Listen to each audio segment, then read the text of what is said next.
출애굽기 3장 1절에서 5절까지의 말씀 우리 한 절씩 교독하겠습니다. 출애굽기 3장 1절에서 5절까지의 말씀 1절입니다. 모세가 그의 장인 미디안 제사장 이드로의 양떼를 치더니 그 떼를 광야 서쪽으로 인도하여 하나님의 산 호렙의 이름에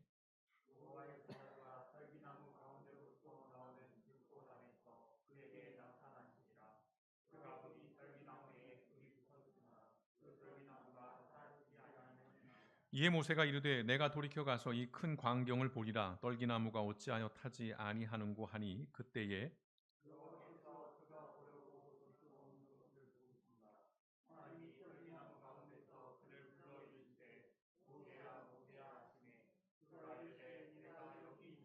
함께 있습니다. 하나님이 이르시되 이리로 가까이 오지 말라 내가 선 곳은 거룩한 땅이니 내 발에서 신을 벗으라.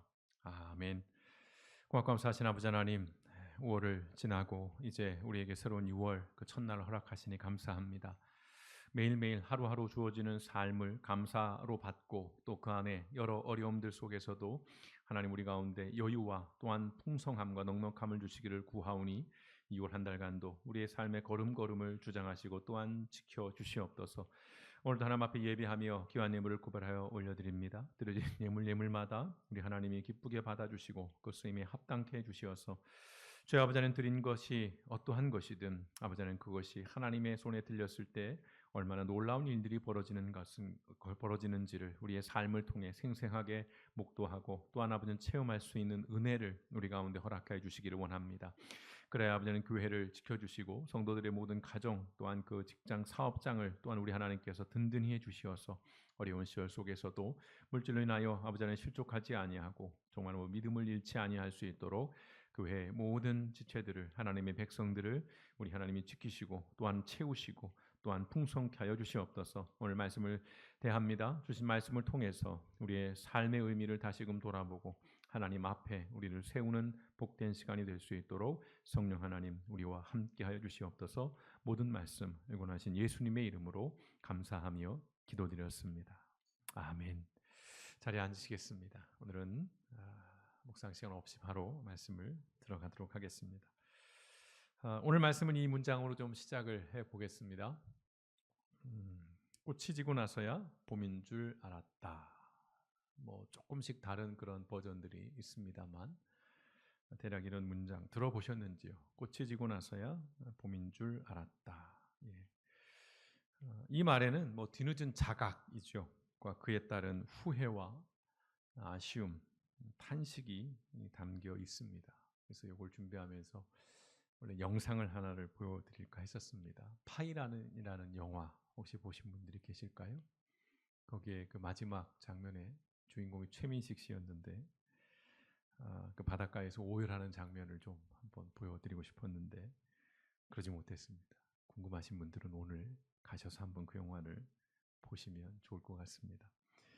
자, 꽃이 지나고 나서야 봄인 줄 알았다. 내 것이었을 때는 내가 쥐고 있고 내가 가지고 있었을 때 그것의 소중한 가치를 모르다가 그것을 잃고 난 후에 그것이 내게 얼마나 귀하고 또 얼마나 의미 있는 것이었는지를 뒤늦게 깨닫는 경우들이 많이 있습니다. 사실 우리 대부분이 그렇게 살아가죠. 너무 흔해서 또는 언제나 영원할 것 같은 것들, 그러나 어느 순간 그것이 내게서 상실됐을 때, 그것이 내게서 빠져나갔을 때 우리가 느끼는 그 공허함, 그 어떤 난자리에 대한 그런 허전함들을 우리는 다 경험해 보셨을 것입니다. 이 삶에서 경험하면 이른바 저는 이렇게 표현하고 싶은데요. 시차라는 것, 시간차죠. 즉시로 그때 어떤 일들 앞에서 어떤 관계 앞에서 또 어떤 사건 앞에서 어떤 현상 앞에서 이것이 이런 거였구나, 이것이 이런 의미를 가지고 있는 것이었구나, 이것이 내게 이만큼으로 다가왔구나라는 것들을 실시간으로 이것들을 바로바로 깨달을 수 있다면 조금 인생이 조금 더 행복해질 것 같은데 시간차가 있다는 것이죠. 그래서 우리 인생을 이 시차가 더러 비극으로 만들기도 하고 더러는 희극으로 이끄는 것이죠. 그때 잡았어야 했어. 내지는 그때 버렸어야 했어. 이런 식의 얘기인 것이죠. 뒤늦은 깨달음이 때로는 긍정으로 때로는 부정으로 작용하기도 합니다. 그러나 대부분의 경우 우리의 현실에서는 이 뒤늦은 자각이라는 것은 희극보다는 비극이 또는 긍정보다는 부정이 좀 많은 것 같습니다. 매일매일 반복되는 하루하루 그것이 얼마나 우리에게 귀하고 놀라운 시간인지 우리는 자주 잊고 살아가는 것이죠. 봄이 왔음에도 그것이 봄인 줄 알지 못한 채 살아가는 그러한 인생들, 혹시 그것이 나의 삶이고 또 여러분의 삶이 아닌지를 한번 돌아보는 시간이었으면 좋겠습니다. 내가 살아가고 있는 나의 삶의 자리가 얼마나 소중한 공간인지 또 우리는 자주 놓치며 살아갑니다. 왜냐하면 그것이 우리에게 흔한 것이기 때문에 그래요. 아, 때로는 큰 노력 없이도 치열함 없이도 그냥 아무렇게나 주어지는 것처럼 여겨지기 때문에 우리는 그것을 귀하게 소중하게 바라보지 못하고 깨닫지 못하는 것 같습니다. 새로울 것도 또 특별할 것도 없는 내 삶의 자리가 얼마나 놀라운 자리가 될 수 있고 또 얼마나 귀한 자리가 될 수 있는지를 오늘 본문 말씀을 통해서 우리가 함께 그러한 내용들을 좀 묵상해 보려고 합니다. 오늘 말씀은 우리가 출애굽기에서도 유명한 말씀이죠. 하나님께서 모세를 부르시는 만나 주시는 그러한 이야기인데요. 우리가 아시는 것처럼 이제 이집트의 왕자로서 모세가 40년을 살았죠. 그러다가 이제 사람을 죽입니다. 그래서 도주를 하게 되죠. 광야로 나갑니다. 그리고 그 광야에서 또 40년의 세월을 모세가 살아가게 돼요. 그 광야에서 모세는 결혼도 하고요. 그리고 자녀들도 얻게 됩니다. 이제 그 광야가 모세의 일상이 되는 것이죠. 연날처럼 모세는 양떼를 이끌고 광야로 나갔습니다. 특별할 일이 아니에요. 매일의 루틴이고요. 매일매일의 그의 삶의 방식인 것이죠. 모세가 양을 치기 위해 나간 곳, 오늘 성경에서는 호렙에 이르렀다라고 말합니다. 우리가 아는 시내산, 같은 산이에요. 호렙산, 시내산. 그 시내산 기슭으로 그 양떼를 몰고 나갑니다. 모세에게 이 호렙산은 양을 치는 삶의 터전이에요. 저 같은 사람에게는 성지순례, 그래서 관광지, 여행, 이집트에 그쪽 가면 이런 시내산을 만나게 되는데 일상을 살아가는 모세에게는 그것이 삶의 현장이었습니다. 그런데 그날 모세는 아주 신비한 하나의 광경을 목격을 하지요. 2절 말씀해 보시면 그런데 여호와의 천사가 떨기나무 불꽃 가운데서 그에게 나타났다. 모세가 보니 떨기나무에 불이 붙었으나 그 떨기나무가 타서 없어지지 않았다라고 하는 말씀. 떨기나무 하니까 우리가 생각하는 그런 높은 나무를 생각하는데요. 여기는 광야입니다. 사막이에요. 떨기나무는 관목의 일종입니다. 우리가 흔히 생각할 수 있는 걸 생각하시면 진달래, 철쭉 그보다는 조금 작은. 그래서 위로 자라는 게 아니라 밑으로 사방으로 이렇게 가지를 뻗어 나가는. 그러니까 주목할 수 없는, 잘 보이지도 않을 수 있는 그런 건데요. 거기에 불이 붙어 있는 것들을 봐요. 근데 보는데 그게 불이 붙었으면 관목 상상해 보십시오. 광야에 사막에 마른 곳에 불이 붙으면 금방 타 사그라질 텐데 계속 불꽃이 있는 거예요. 그리고 그 떨기나무가 타서 없어지지 않는 것입니다. 광야에서 갑자기 떨기나무에 불이 붙는 것도 신기한 일이지만 더 놀라운 것 불에 타지 않았다는 것. 그래서 모세는 너무나도 신기한 그 현상을 더 주목하면서 가까이 다가가서 이게 뭔 일인가 알아보기 위해 그가 다가갑니다. 그러자 하나님께서 모세에게 말씀하시죠. 3절 뭐라고 말씀하십니까? 여호와께서는 모세가 가까이 접근해 오는 것을 보시고 떨기나무 가운데서 모세야 모세야 하고 부르셨다. 그러자 모세가 대답을 합니다. 뭐라고 대답합니까? 내가 여기 있습니다. 라고 대답을 해요. 그러자 하나님께서 아주 오묘한 말씀을 하십니다. 5절 말씀.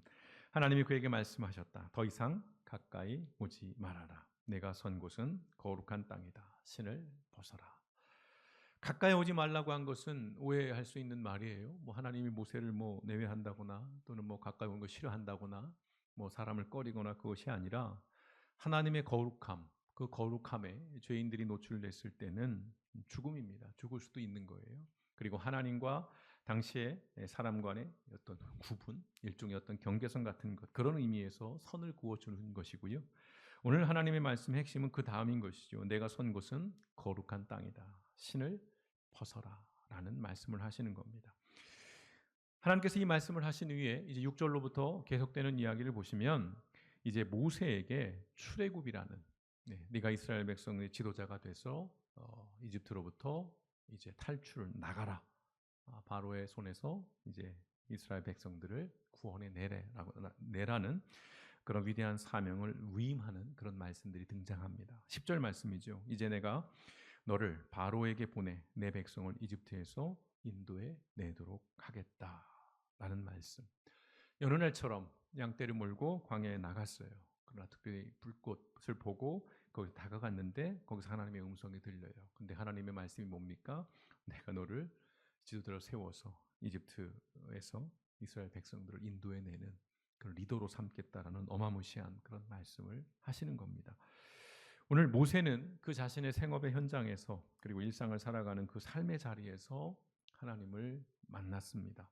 또 하나님 입장에서는 모세가 매일매일 살아가는 삶의 자리로 찾아오신 거예요. 그리고 거기에서 모세를 부르시고 또 모세를 만나셨습니다. 그리고 위대한 사명을 부여하신 것이지요. 모세는 다시 말씀드립니다. 자신의 삶의 자리에서 하나님의 사명을 위임받습니다. 화려한 왕궁이나 거룩한 성전에서가 아니라 그가 왕자로 있을 때 그곳에서 하나님 말씀을 들은 것도 아니고요. 또는 어떤 거룩한 성전에 가서 예배 중에 어떤 환상과 계시를 들은 것이 아니라 햇살이 뜨겁게 내리쬐고 건조한 바람에 모래먼지가 일고 양들의 냄새 얼마나 많이 났겠습니까? 그리고 소리들로 가득한 그런 삶의 현장 또 생업의 터전에서 하나님을 만나고 하나님의 사명을 받았다는 것. 또 하나님은 그러한 곳으로 모세를 찾아오셨다라고 하는 것입니다. 오늘 이 장면, 이 이야기를 압축해서 담고 있는 라틴어 문구를 하나 소개해 드리고자 합니다. 라틴어를 저는 모르는 사람인데요.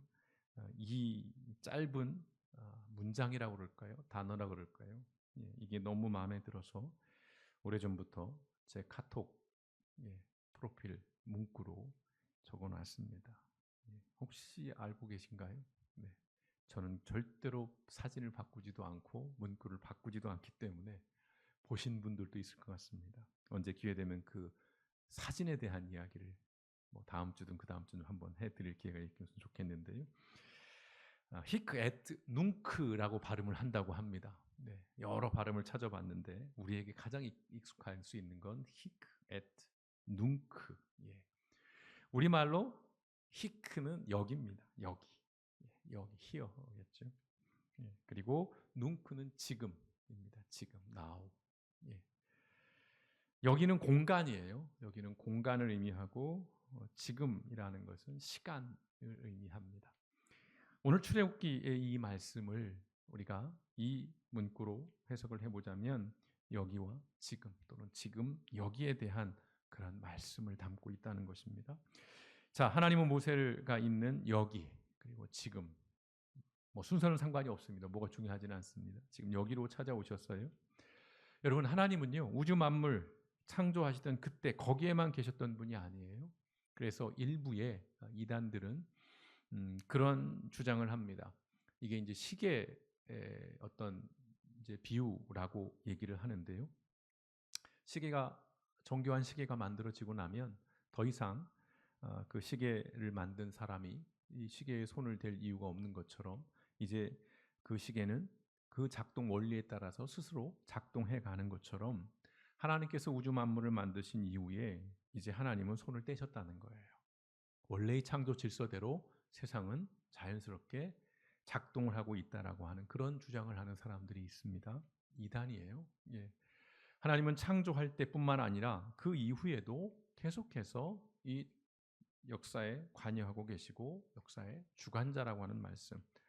다시 말씀드리면 과거의 하나님만이 아니라는 것이고요. 또한 하나님은 세상의 마지막 날 언젠가 다시 오실 그런 미래의 하나님이 아니라는 것이죠. 하나님은 여기에 그리고 지금 우리와 함께 하시는 하나님입니다. 임마누엘이라고 하는 말씀인 것이죠. 지금 여기 우리와 함께 하고 있다라고 하는 것. 이걸 좀 마음에 더 깊이 새겨 주셨으면 좋겠어요. 기독교에서 신앙생활을 하면서 자주 듣게 되는 짧은 격언이 하나 있습니다. 여러분이 알고 계시면 기독교 교양으로서 좀 도움이 될 만한 그런 영어 아주 간단한 단어죠. 여러분 한번 보셨을 것입니다. 이미 그러나 아직이라고 하는 이 표현, already but not yet이라고 하는 이미 그러나 아직. 무슨 의미죠? 하나님의 나라는 이미 왔어요. 예수 그리스도가 성육신을 통해서 이 땅에 오심으로써 하나님의 나라가 왔습니다. 주기도문 우리가 항상 하는 거죠. 주의 나라가 임하옵시고 하나님의 나라가 왔어요. 그러나 아직이에요. 아직 완성되진 않았어요. 여전히 세상은 인간은 죄투성이이고 불완전합니다. 악이 만연한 그런 세상인 것이죠. 또한 우리는 이미 구원받았어요. 그렇죠? 예수 그리스도를 고백함으로 우리가 구원받았습니다. 그러나 아직 최종적인 구원은 완성되지 않았어요. 이게 기독교 신앙이 굉장히 중요한 개념들입니다. 이미, 그러나 아직. 근데요, 여기서 우리가 어떠한 쏠림 현상이 생기냐면 대부분의 그리스도인들은 이미보다는 아직의 방점을 찍고 신앙생활하는 경우가 많고 또 그쪽으로 신앙을 유도하는 목회자들이 굉장히 많습니다. 이른바 다시 오실 예수 그리스도를 기다리는 종말론적인 그런 신앙에 우리는 익숙해져 있는 거예요. 교회에서 예배 드릴 때 항상 우리는 주님이 언제 오실지, 주님 오실 그때 난 어떻게 될지, 여기에 관심을 두고 그 날을 우리가 바라보면서 끊임없이 그 날을 소망하면서 계속해서 미래적인 시점을 우리는 바라보면서 신앙생활을 하는 것이에요. 그러다 보니 자주 과거와 현재는 잊혀져요. 그리고 무시되는 경향들이 있습니다. 과거는 지나간 시간이니까 사실 그럴 수 있다 치더라도 문제는 지금 여기라고 하는 현재의 시간조차도 중요하게 여기지 않는다는 것입니다. 거기에 중요한 의미는 또 뭐가 있냐면 현재를 의미 없게 여기고 소중히 여기지 않는 이유는 뭐냐면 지금 살아가는 이 세상은 썩었다는 거예요. 죄로 가득하다는 거예요. 이 세상은 내 집 아니니? 이런 찬양들 우리가 수없이 예전에 불렀습니다. 그러니까 지금 내가 살고 있는 이 자리는 빨리 떠나야 될 곳이에요. 빨리 벗어나야 할 곳입니다. 그래서 누누이 말씀드리죠. 장로님들이 기도할 때마다 빠짐없이 기도하는 게 주일 예배 때 악하고 더러운 세상에 살다가 거룩한 주의 전에 우리를 왔습니다. 우리를 깨끗게 해주세요. 이런 이야기. 그러니까 세상은 더러운 곳입니다. 그러니까 관심을 둬서도 안 되고 의미도 없는 곳이에요. 그런 어떤 신앙들이 굉장히 큰 비중을 차지하다 보니까 우리의 신앙은 현재보다는 미래 쪽에 자꾸 시선을 보냅니다. 근데 물론 거기에는 긍정과 부정 모두가 다 담고 있어요. 사람들은 오늘보다 더 나은 내일을 소망해야 합니다. 그래야죠. 그래야 조금씩 나아질 테니까요. 또 그것을 위해서 끊임없이 우리는 치열하게 살아가기도 하는 것이고요. 근데 시선이 언제나 내일을 향해 있기 때문에 사실은 문제는 뭡니까? 지금이라는 시간 그리고 여기라는 공간이 소홀해진다는 것이죠. 가볍게 여겨진다는 것입니다. 더 나은 내일을 위해서 노력하는 것은 중요합니다만은 그 과정에서 우리는 내일에 대한 불안함으로 오늘이라고 하는 이 시간의 소중함을 자주 놓치며 살아간다는 것입니다. 쉽게 말하면 그런 것이죠. 아직 오지 않은 일들을 염려하느라 지금 내게 주어진 시간을 살아내지 못하는 거예요. 야, 내일 또는 다음 주, 다음 달, 내년 어떡하지? 그러면서 오늘의 시간은 계속 가는 거죠. 네. 기독교 신앙을 흔히 우리가 종말론적 신앙이라고 말합니다. 맞습니다. 기독교의 세계관은 직선의 세계관이에요. 시작이 있고 끝이 있습니다. 우리는 끊임없이 끝을 향해 가요. 불교는 윤회죠. 나선형의 형태. 거기 계속 봄, 여름, 가을, 겨울 그리고 봄, 여름, 가을, 겨울 이렇게 가는 것인데 기독교는 직선이에요. 끝을 향해 가는 것입니다. 그래서 종말론적이라는 표현을 써요. 예수님이 언제 다시 오시는지, 다시 오시는 그때 나는 천국에 들어갈 수 있는지 여기에 집중해요. 그래서 항상 과거에 여러분 신앙생활 처음 할 때 또는 지금도 그렇습니다만 늘 물어보는 것이 그거예요. 오늘 밤 예수님이 하나님이 여러분의 생명을 여러분을 찾아오신다면 여러분 천국 갈 확신이 있으십니까? 맨날 묻는 게 그거예요. 구원의 확신에 대한 얘기거죠. 나중에 죽어서 천국 가는 거기에 우리가 훨씬 더 많은 관심들을 가져왔었죠. 물론 그것이 나쁘다고 말씀드리는 것이 아니에요. 균형이 필요하다는 말씀을 드리는 것입니다. 그래서 우리는 끊임없이 오늘보다는 내일에 집중하게 돼요. 삶도 그렇고 우리의 신앙의 관점도 그렇습니다. 다시 말씀드려요. 필요하지만 그것이 충분하지는 않습니다. 종말론의 핵심이라는 것은 사실은 엄밀하게 말하면 내일이 아니라 오늘입니다. 이런 말씀도 길목교회에서 수없이 여러분에게 말씀을 드렸을 거예요. 뭡니까? 세상이 끝이 있어요. 개인의 삶의 마지막이 있습니다. 그래서 중요한 게 뭡니까? 오늘이에요. 지금이고요. 여기입니다. 종말론적 신앙은 그런 의미에서 사실은 저 먼 이야기, 내일에 대한 이야기를 하는 것이 아니라 지금 여기에 대한 이야기를 하고 있는 것입니다. 도둑같이 임하게 될 마지막 때를 준비하는 최선의 방법은 또 말씀드립니다. 흰옷 입고 산에 가서 마라나타 주여 어서 오시옵소서라고 기다리는 것이 아니라 매일매일 내게 주어진 내가 살아가고 있고 내가 두 발을 딛고 있는 내 삶의 자리, 지금 여기에 집중하는 것이고 그 삶에서 최선을 다하는 것이에요. 왜요? 하나님은 지금 여기에서 우리와 함께 하시기 때문입니다.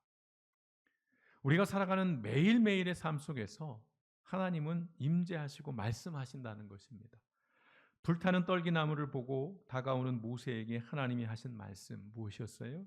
내가 선 곳은 거룩한 땅이다. 신을 벗어라. 모세가 매일같이 양떼를 몰며 밟고 지나던 땅이에요. 근데 하나님은 그 땅을 거룩한 땅이라고 말씀합니다. 그 땅에 뭔가 신비하고 뭔가 기묘한 기운이 있어서가 아니에요. 막 오로라가 생긴다든지 뭐 무지개가 걸쳐 있다든지 뭔가 하다못해 아지랑이라도 피어난다든지 그런 게 아닙니다. 하나님이 임재하는 곳이었기에 그 땅이 거룩한 땅이라는 말씀을 하시는 거예요. 또 말씀드립니다. 교회가 거룩한 것은 하나님의 임재가 있을 때예요. 그 자체로 거룩하지 않습니다. 그 자체는 그저 건물일 뿐입니다. 그럼에도 교회가 거룩할 수 있는 것, 하나님이 임재했을 때, 하나님이 그곳에 함께 했을 때 그곳을 거룩하다라고 얘기를 하는 것입니다. 하나님은 특정한 장소, 특정한 어떤 지정된 시간에만 임하지 않으신다는 것이죠. 예컨대 하나님은 주일 오전 11시 교회 본당 주일 예배에만 임하시고 존재하시고 말씀하시고 일하시는 분이 결코 아니라는 말씀입니다. 하나님은 내가 살아가고 있는 나의 일상의 삶의 자리에도 여전히 이미 존재하고 계시는 분. 그곳에서 하나님은 여전히 말씀하고 계시고 내 삶의 한복판에서 저와 여러분을 만나기를 원하시는 분이라는 겁니다.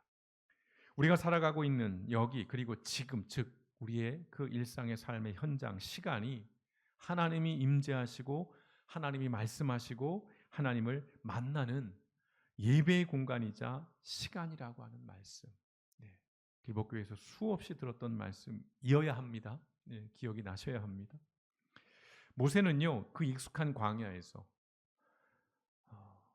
불타는 떨기나무를 주목했습니다. 그 현상을 지나치지 않았어요. 아유, 나 먹기 살기 바쁜데.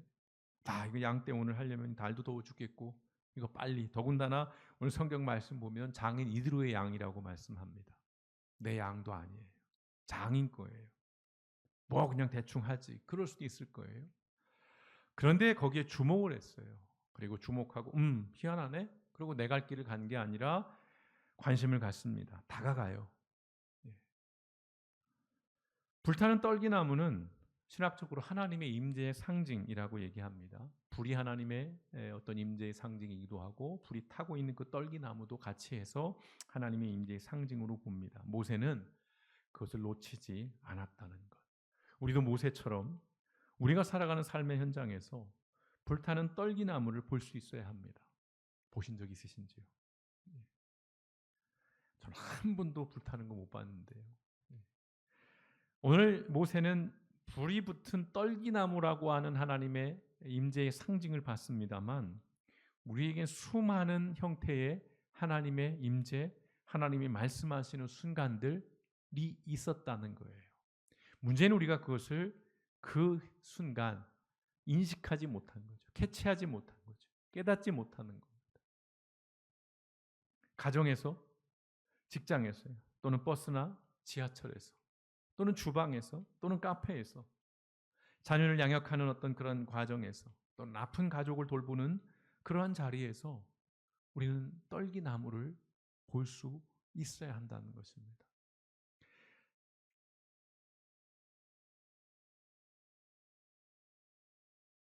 제 얘기라서 조금 그렇습니다만 어느 날 길을 건너기 위해서 신호 대기 중이었습니다. 맞은편에 아주 긴장한 표정으로 서 있는 한 분이 눈에 들어왔어요. 좀 더 자세히 보니 거동이 불편한 장애인이었습니다. 휠체어를 타거나 목발을 짚거나 하지는 않았어요. 두 발로 걸으실 수 있는 분인데 장애가 있으셨어요. 신호가 바뀌고 이제 그분이 길을 건너는데 걸음이 너무 느렸어요. 아주 위태롭게 걸어가고 계시더라고요. 그래서 긴장했던 것 같아요. 신호가 바뀌면 빨리 가야 되는 그런 입장이시니까. 다른 사람들은 다 지나갔죠. 근데 여전히 그분은 중간쯤을 건너가고 계셨어요.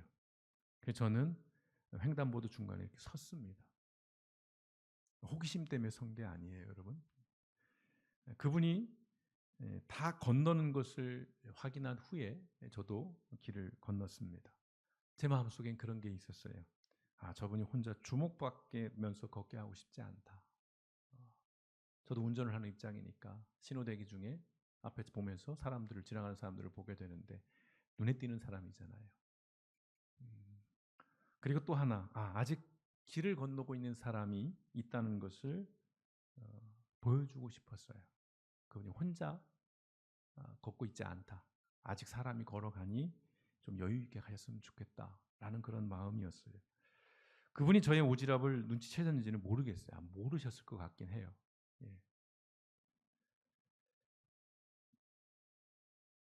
성도 여러분, 우리가 살아가는 평범한 일상의 공간, 시간 속에는요, 수많은 떨기나무가 존재해요.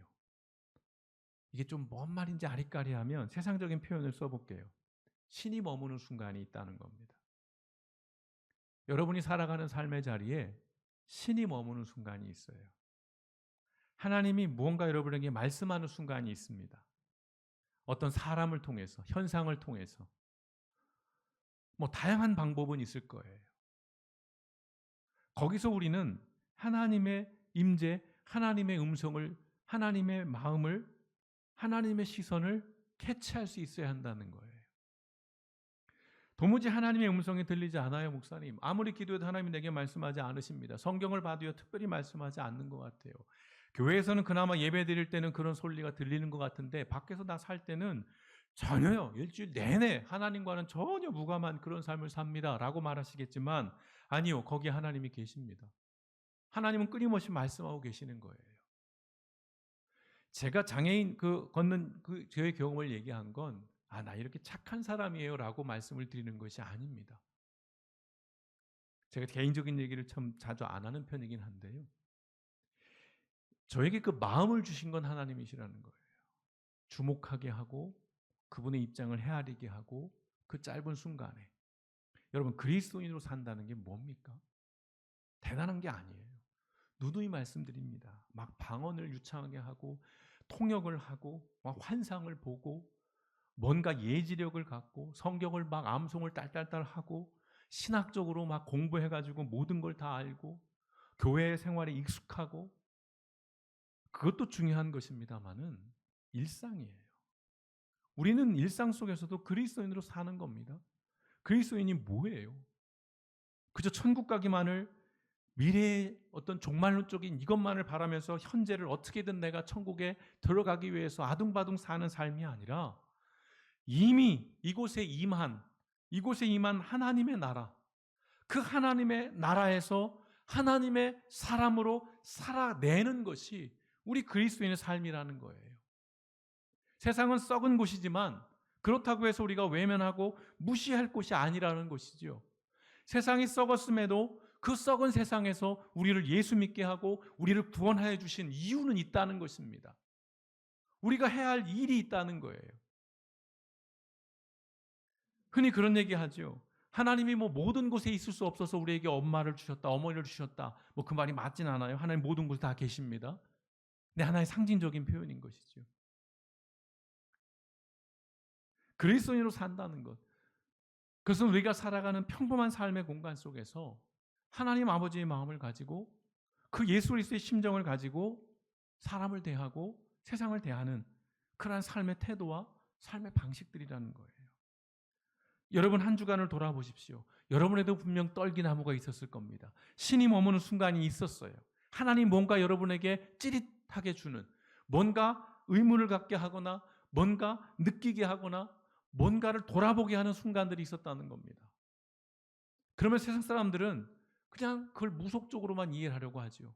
뭐 조상이 무덤을 잘못 써서 내가 꿈이 뒷자리가 뒤숭숭해가지고 뭐 아침에 뭘 해서 또는 옛날 같으면 처손님이 여자여가지고 재수 없네 소금 뿌리고, 어찌 보면 그들이 더 신을 인지하고 사는 삶일 수도 있어요. 근데 사실 우리의 삶이 그러해야 한다는 것입니다. 일상에서 우리는 수많은 떨기나무들이 있음에도 불구하고 지나쳐요. 무감합니다. 그리고 무심합니다.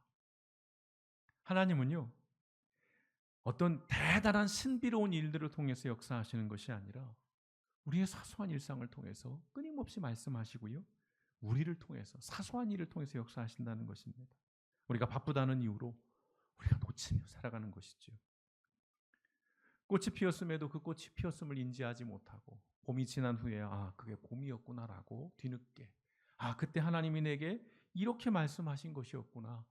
그때 하나님이 내게 이것을 원하셨구나. 물론 뒤에라도 깨닫게 된다면 그것도 은혜고 감사인 것이지만, 우리가 매일매일 삶의 현장에서 그 떨기나무를 우리가 놓치지 않고 살 수 있다면 매일의 일상이 하나님의 말씀으로 가득하고 충만한 일상이 될 수 있다는 것입니다. 다시 말씀드립니다. 하나님은 무소부재하신 분입니다.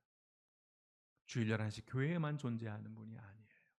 여러분이 교회 와서 성경을 펴고 눈을 감고 기도할 때만 하나님이 여러분의 말씀, 여러분의 소리를 듣는 것이 아니라 여러분이 더 많은 시간을 보내고 있는 그 일상에서 하나님은 끊임없이 여러분에게 떨기나무로 나타나고 계시다는 것입니다.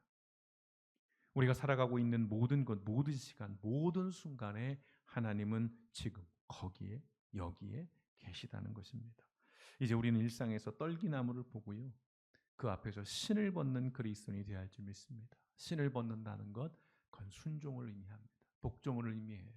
주님 말씀하십시오, 내가 듣겠습니다라는 경청을 의미하는 것입니다. 교회에서만이 아니에요. 우리의 삶의 자리, 여러분의 생업의 자리, 여러분의 일상의 자리에서 부디 바라기는 꽃이 피어 있을 때 그때가 봄인 줄 아는, 깨어있는, 분별력이 있는 그런 그리스도인으로 살아가시기를 주님의 이름으로 축원드립니다.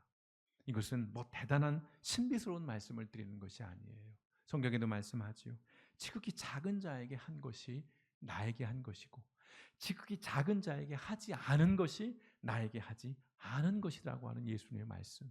그 말씀을 기억하면서 우리가 뒤늦게 후회하는, 그리고 내게 주어진 오늘이라고 하는, 지금 여기라고 하는 정말 소중한 내 삶의 자리, 내 이 신앙의 무대를 끊임없이 놓치고 끊임없이 그것들을 버리며 사는 삶이 아니라 매 순간 그 속에서 그것들을 붙잡고 하나님의 말씀을 듣고 하나님의 음성을 따라서 우리에게 주어진 삶을 이 땅에서 하나님의 나라로 만들어가는 그 일 가운데 우리의 삶이, 우리의 신앙이 그렇게 살아내어지는 저와 여러분을 길복교회 모든 성도 되시기를 주님의 이름으로 축원드립니다. 함께 기도하시겠습니다.